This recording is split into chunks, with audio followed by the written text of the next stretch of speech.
and welcome to seisPingüinos.com Instrumentopedia, a space where we look at different instruments from around the world. And what I have here is a chillador. Now, this is one of the many descendants of the vihuela de mano, or the timple canario, that arrived in Latin America with the Spanish conquistadores.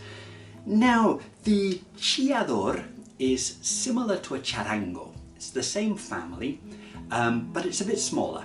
A charango has a scale length of about 37 centimeters, and the chillador is only 31 centimeters. And it has a flat back, and it uses steel strings. And it has 12 strings instead of 10. And they're divided into, the first course is you have 2 strings. In the second course you have 3 strings, then the third 2, and in the fourth course 3 strings again, and then at the end 2 strings. And it's tuned like a charango, so you have the G, C, E, A, E, which they call the temple diablo, the tuning of the devil. Now, the temple diablo refers to any tuning that's a deviation from the standard guitar or lute tuning.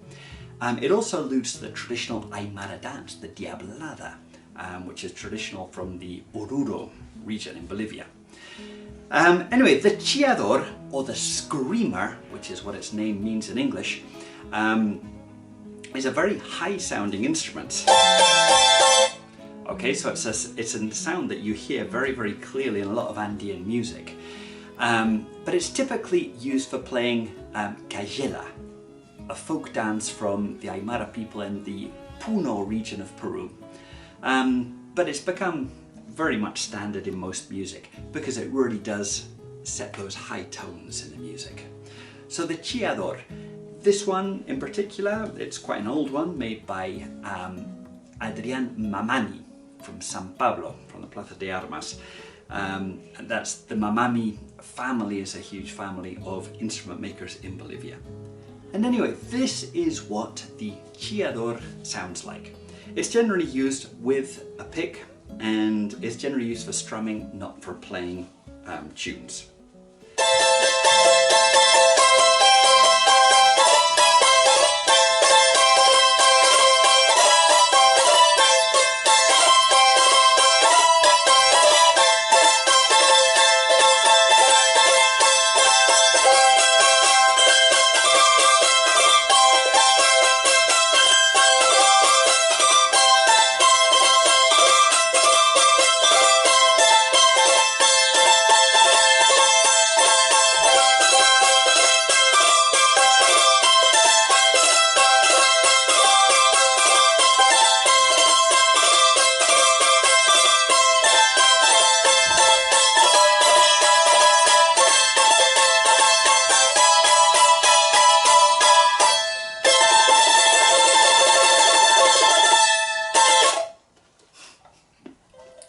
The chillador.